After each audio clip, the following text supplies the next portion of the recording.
Hi, everyone. I just have to add something, and I'm probably going to be adding things from time to time as I think about this conversation with the circuit overseer. There's so many things that, looking back, that I kick in myself that I wish I would have caught and said. But one of the things regarding the UN and the claiming we never claimed to be infallible, that and why that is such a lame excuse for this, because anybody who's been raised or grown up or spent any time around the belief system of Jehovah's Witnesses know that the UN is Babylon the Great. The wild beast. That UN is the bad guy. And that the reason that they can boast that they are not false religion is because they've stayed separate from that. They've never been part of the harlot. Well, joining the UN was not a mistake. It was not an act of, you know, we goofed up and we committed fornication by accident. This was willful fornication. This was deliberate. This was thought out. This was not an act of we didn't have all the information and therefore we made a bad choice. They have been teaching this for decades. They have been teaching this. And willful fornication. Think about this. They have always claimed to be separate from Christendom, to be separate from false religion, because they have never been part of the harlot. They have always remained clean by staying separate from the world. And that was the scripture that he pointed out. This is how you can tell the true religion, because we're spotless and we're separate from the world. Willful fornication. This was willful fornication with the wild beast.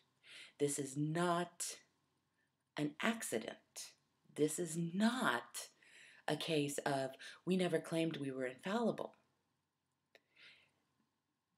This is a case of somebody who created the rules and then decides to bend them when they work for them.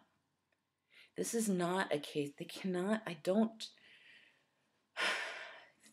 it's so frustrating to me because this is willful fornication. I cannot get over the fact that they still claim, well, we never claimed to be infallible. I'm not saying that they have to be perfect. I'm not saying any organization or any person or anything is perfect. This is not about expecting them to strive for perfection. This is about they deliberately went out and slept with the UN. And it wasn't just a one-time thing. It was 10 years. And the only reason that they pulled out was because it got exposed. That's like I used the comparison of my husband. That's like, finding out my husband has had an affair for 10 years. One time may be a mistake in his case. One time I could, I'd probably kill him and cut things off, but one time I would judge the facts and I would judge the situation and I would kind of be fair before I made any rash decisions. But 10 years, I find out he's been having an affair for 10 years. That is no longer an accident. That is no longer a mistake. That is something he has chosen to do, knowing full well the consequences. And the only reason he's now remorseful, or the only reason now he's claiming a mistake, is because he got caught. And that's exactly the way it is with the UN and the Watchtower. Big article comes out, well, we'll pull out and we'll make up a bunch of crap. All of the evidence, the quote-unquote evidence that they've come up with, the UN has flat out said that's a big fat lie. And yet you're still, people still go, well, they make mistakes. The light gets brighter. The light getting brighter is fine. The light flicking off and on and changing color and going back and forth and all that. How the heck are you going to follow a direct path with the light getting brighter and brighter, brighter as you go along, when as you're going forward, this light flips off and that one turns back on? Well, that's not really keeping you forward. That's not really getting brighter. That's not really a path. That's confusion.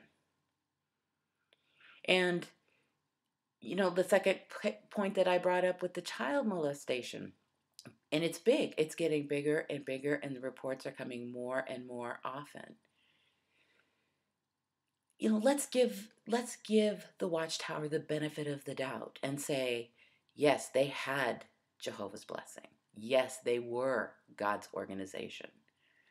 But just like my husband in the affair of 10 years, I find out he's been screwing somebody else. Not only just screwing somebody else, but he's been screwing the harlot, right? This is not, or screwing the wild beast. This is not,